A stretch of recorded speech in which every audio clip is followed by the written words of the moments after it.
Traditional publishers are trash. Find out why on today's episode. Today's episode is brought to you by Design Pickle. Every custom drawing on my website came from the most affordable designers in the world at servemaster.com/pickle. Are you tired of dealing with your boss? Do you feel underpaid and underappreciated? If you want to make it online, fire your boss and start living your retirement dreams now, then you've come to the right place. Welcome to Serve No Master Podcast, where you'll learn how to open new revenue streams and make money while you sleep. Presented live from a tropical island in the South Pacific by best-selling author Jonathan Green.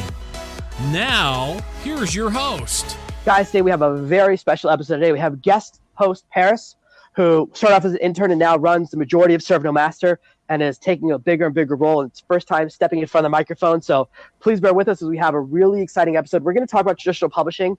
We met, and Paris first discovered me because she's an independent publisher as well. She's written some very wonderful fantasy novels, and she's continuing to build her audience in that place while she helps me and helps you to find your success as a publisher and an independent publisher as well. So maybe, Paris, you can start off by telling us, why did you decide to self-publish? How did your journey begin? Hey guys, it's Paris here. I was really into traditional publishing in the beginning because I thought that was the only way to go. I thought, that's how you got your books published. You had to go get an agent, then they pitched to a publisher, and then you go through that whole process, and then you get your books out everywhere, and it's just like J.K. Rowling, and it's all magical and wonderful. And and self-publishing was kind of the second choice, or something that only the people that couldn't get traditionally published went through. So that was kind of my whole idea, starting to write a book. And then as I did a lot more research, I really found that, it's not as cracked up to be. I really didn't like that the way that traditional publishers work nowadays. It worked many years ago, I think, but now they don't have as much pull in the book world. Now that Amazon is a huge publishing giant, you can have all the control that you want. How traditional publishers can change the name of your book. They can change how the story goes, what the cover's like. They take all of the control and the rights away from you. And I was really not into that. So as I did more research into self-publishing, I thought, this isn't as illegitimate as I thought it was. And I think I can do this. And I have not regretted the decision. That's awesome to hear. I come from exactly the same kind of place. I started out and I tried to go with a traditional publisher. I tried to get an agent. I flew to New York to meet my agent. And the day I was supposed to meet them, they wouldn't take any of my calls. And finally, I got an email back from the assistant. He goes, he decided not to meet with you. And I was in the middle of signing a publishing deal with my first book, which actually was Girl Gets Ring, which was not traditionally published, and has since then done $2 million sales. And it's like, if they're going to miss the book on that, these guys are idiots. That's kind of what I realized. And I had a second experience a couple of years ago when my book was number 2 on Amazon. I was ahead for just a few hours of J.K. Rowling, ahead of every Harry Potter book. And my phone started ringing off the hook. Amazon called me and said, "We noticed you're doing so well. We want to do some promos with you." And I got a call from a big 5 publisher. And during that call, one of the things he said that blew my mind, he goes, PR is dead. It doesn't work. He goes, it's a total waste of time. I was like, wait, appearing on television, doing radio, none of those things matter anymore. He's like, yeah, none of that works. And I was like, I don't think that's right. And further on in our conversation, I discovered that really all traditional publishing companies do is they go from the factory where your books are printed, they drive those books to the bookstores, and that's it. They don't do anything else. He was like, you have to generate all of the sales. I was like, so I generate all the sales, I do all the work, I write the book, I do everything, and you guys keep 85% of the money for driving it to the store. My mom could put books in the trunk of her car and drive them to the store. You guys must do something else. And he's like, no, that's all we do. Yeah, exactly. Now that I'm kind of going on this path, I'm doing so much work in all of the marketing areas and building my audience. And I would have to do the exact same work if I was trying to go traditional, but they would just take the majority of the profits. And what do they add on top of that? Doesn't seem like a whole lot. Yeah, I feel like they're caught up in the 1800s as though people are still writing their books by hand using a quill. And one thing that I was thinking about was last week or 2 weeks ago, you emailed me, remember, or you messaged me and said, there's this open promotion right now. You can get your book on this promotion. Do you remember that? I think it was Free Booksy or something like that. Yeah. Yeah. And they had a free promotion and they said, you have to sign up in a certain amount of time and we'll generate a whole bunch of downloads. How did that promotion go for you? I think I got about 90 email subscribers just from that, and it was free. So it was pretty good. Okay, so here's what's really crazy. If you've been with a traditional publisher and you'd wanted to join that promotion, you would have had to get their permission first. And do you think they would have responded in time? Exactly. So the biggest problem with traditional publishers is their lack of agility. They don't know how to adapt to the market. They're still living in the past.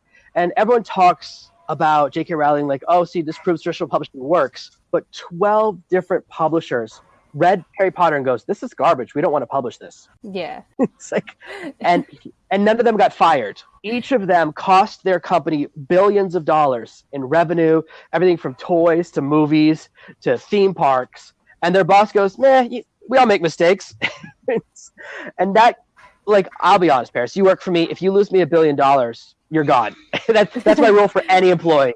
Anyone who loses me $1 billion, they're gone. But yet at traditional publishers, they go, it happens. And those people are still working. And that's kind of the two biggest things I've noticed. I've worked with several clients in the past helping them with launches. And every time someone has their book with a publisher, no matter how small, the thing I notice is that there's no decision-making authority.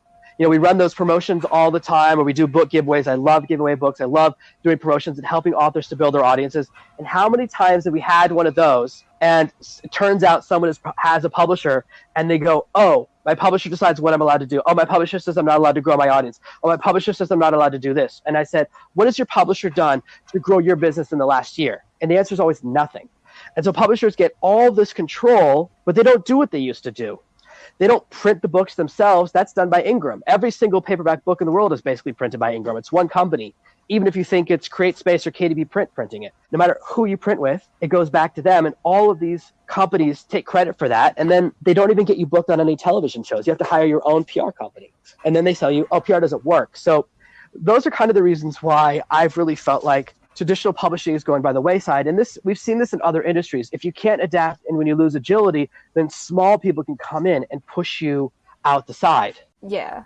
And I've really noticed this in my own stuff. Like I've built my list from 0 to 1,500 in the last 3 months, and that's mostly due to promotions and newsletter swaps. And that means I have to be booking those all the time, and that's from me giving my book away. And then if I was tied to a traditional publisher, I would never get anywhere, because you'd have to go through them every single time you wanted to do something. And so many of these are time sensitive. That's exactly what I was kind of thinking about next. The most important thing, and this is something everyone asks about, every new author says, I got my book, I published my book, I got it on Amazon, how do I get reviews? And that's the big elephant in the room, right? And the big way to get reviews is you've got to give away free copies to people that are good reviewers. But guess what you're not allowed to do without your publisher's permission? Is give away books. Yeah. And so it's amazing to me how people can get a traditional publisher, and traditional publishers always turn me down. They never want to work with me, even though I have an audience, I have all these things. Because all they say to me is, how many Twitter followers do you have? And I say, I don't really know how to use Twitter. I'm not really good at it. I have a Twitter account. I definitely have one, but I haven't logged in a few years. And their only measurement, I say, but I have a mailing list of this size. And they said, oh, mailing lists don't do anything. I said, hold on. Twitter followers buy stuff way more than mailing lists. I realized they don't have any understanding of digital marketing, of our industry, of how important it is to form a relationship with your following, how people pay a lot more attention to email than Twitter. Twitter, when you're on Twitter, you're seeing hundreds of little tweets and you can respond to any different one. But when you're reading an email, it's the only email you're reading. You get that private time, that one-on-one conversation. And this guy had no understanding of that. And I was like, how do you still have a job? How is your job to recruit people like me when you have no idea how anything works? And one thing I also learned is that publishers hate the New York Times bestseller list. Everyone's dream, right, is to get on that list.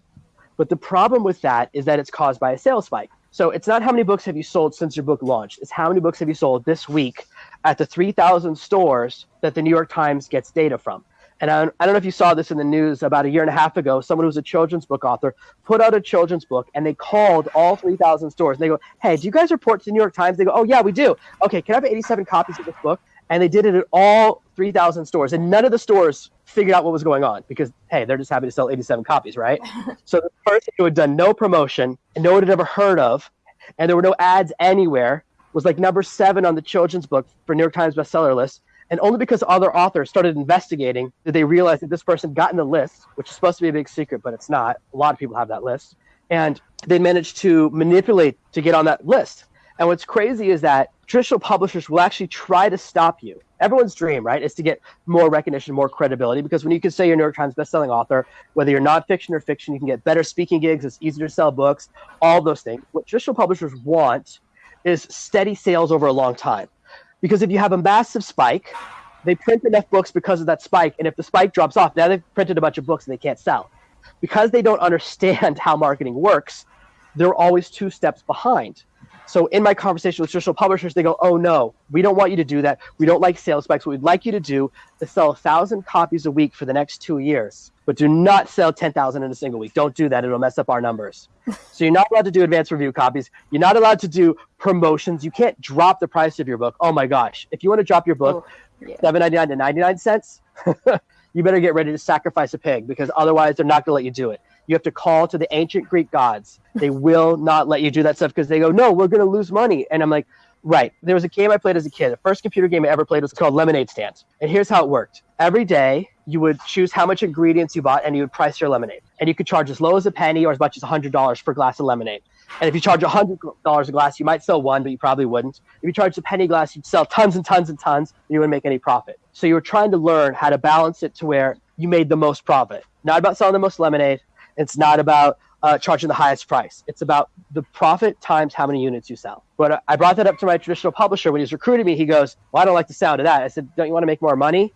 And he said, no, we want to make more money per book. And I said, okay. That's why I said, this is a really good, I was like, you're really doing a good job making me want to work with you. And he was, all of the things they recommended constantly went back to, you do all the work, we keep all the money, we don't understand how marketing works, PR doesn't work, email lists don't work. I was like, what works? He was like, you should get speaking engagements where you speak at a public event and you tell them as part of your speaking fee, instead of paying you, they should buy a copy of the book for every single person in the audience and put it under their chair. And I was like, wait, that sounds like I'm buying the books now. Like, what I heard was, I pay $10 a book or $20 a book, whatever they're going to charge me, depending on if it's hardback or paperback, for everyone in the audience out of what would have been a speaking fee. I said, that doesn't really appeal to me. I don't want to buy. He was like, we want to sell 1 million copies of the book. I was like, I got to buy 1 million books for other people. Can you do anything? And it kind of, as I went through this process, it was so crazy. So we're not allowed to give away our books for free. We can't drop the prices. We can't be agile. We can't make adjustments to the market. One of the biggest opportunities, right, is to create a book that's timely. There are things happening that are in the moment all the time. One of the first big successes I had online when I was doing SEO, I bought a website, AshtonKutcherDivorce.com. It's the first thing I did, and guess what it ranked #1 for? This was right when it was in the news. This was when he was married to Demi Moore, and it was like a news story, Ashton Kutcher seen with another girl. And I go, oh, everyone's going to search this term. And I was right. I got a ton of traffic, didn't make any money from the website, but I used that website as proof of concept. And people hired me to teach them how to rank their websites. That was the very first big success that I had online. And I learned that because I did it in the right moment. Now, obviously, if you bought that website right now, no one would care, right? The values disappeared. It only was valuable for about 2 weeks while everyone was wondering, are they or aren't they? Because people really care about celebrity stuff. And the same way, things trend. So imagine right now, like everyone right now is interested in an election. And so if you say, hey, let's write a book about the next American election, and then you publish the book through a traditional publisher, it will come out about a year after the election. Yeah. With traditional publishers, it's an 18 to 24-month cycle between when you start the book and when they release it. Because they have seasons, they have upfronts, they have a whole complicated publishing process. Plus getting the actual agent. Even if you already have all that stuff in place. And what's even crazier is you can have a really good idea. Like, let's say right after Twilight came out, you go, oh, I've got my own book about teenage, sexy, angsty vampires. By the time it gets released by a traditional publisher, the trend is over. No one's into that anymore, right? Right. Post-apocalyptic teenagers have changed. Oh, no, vampires is so 5 years ago. Now it's about zombies. And you go, oh, my gosh, I wrote a book that I would have made so much money if I'd published it in a timely fashion. So this is fiction and nonfiction. And the worst part is that when you're with a traditional publisher, if your book is a massive success, they're like, we did it. We picked a winner. And if your book fails, they're like, oh, well, this author sucks. It's not our fault. So you don't get credit if you win, and you get punished if they fail and don't do anything to help your book success. Yeah, exactly. That's why my belief is that when it comes to traditional publishers, it's not worth working with them. It's not worth the effort, and we should just let their corpses rot. What do you think? I agree. I don't think that unless they're able to pivot and find some sort of way to drive all those sales or do something for the authors. There's just no point in going with them. And just back to that point about price, I do remember when I was a kid, like, you go to the bookstore and you buy a book and it's at least $20, $25, sometimes $30 if it's like a hardcover. But nowadays you can price them at $1.99, and they just can't compete with that anymore. You can change your prices, you can be flexible, you can go to the market, you can go to what people want, you can do promotions and lower the price or raise the price and find out what's the sweet spot and do all those sorts of things. And you can't do that with a traditional publisher. What some people don't know, and this is how traditional publishing stopped working, and independent publishing was basically invented by Amazon. About 10 years ago, Amazon put out the Kindle and they said, let's start releasing lots of ebooks. That's where ebooks went from like idea and kind of something that was on the edges to the mainstream. So it came published to the masses, even though it wasn't the first e-reader. There were other tablets and stuff before that. And the traditional publisher said, well, the paperback is $13.99 and the ebook is $13.99. And Amazon said, that doesn't make any sense. You can't charge the same price for the two different products. One, you have cost. You have the cost of printing, the cost of ink, the cost of shipping the book. The other one, there's no cost. You could sell it 1,000,000 times and it doesn't cost you anything. All you're doing is increasing your profits. And the traditional book publishers all said, hey, look, we're not lowering our prices. And so all the books were still $13.99, $14.99. So you would pay the same price for a paperback book or a Kindle book. And so the only reason someone would do a digital book, which of course is more profitable for Amazon, because Amazon doesn't have to pay to ship it to your house. Amazon wants to sell digital books, so they have lower costs, they have a higher profit margin. So they said, you know what? We're going to work directly with the authors. And that's when they opened up the Kindle dashboard, because they said, hey, I bet if we get people who are independent and writing their own books, they'll be willing to charge less than $10 for a digital book. And so it's actually the only reason the independent publishing world even exists is because traditional publishers dug in their feet. And this is a mistake that cost them, I don't know how many billions of dollars, but it's a lot. And they still haven't learned 10 years later. So all of those and more are reasons why none of my books will ever be traditionally published, why I don't work with traditional publishers, why I don't care if my book is in the airport, because that's not where I'm going to find my best customers anyways.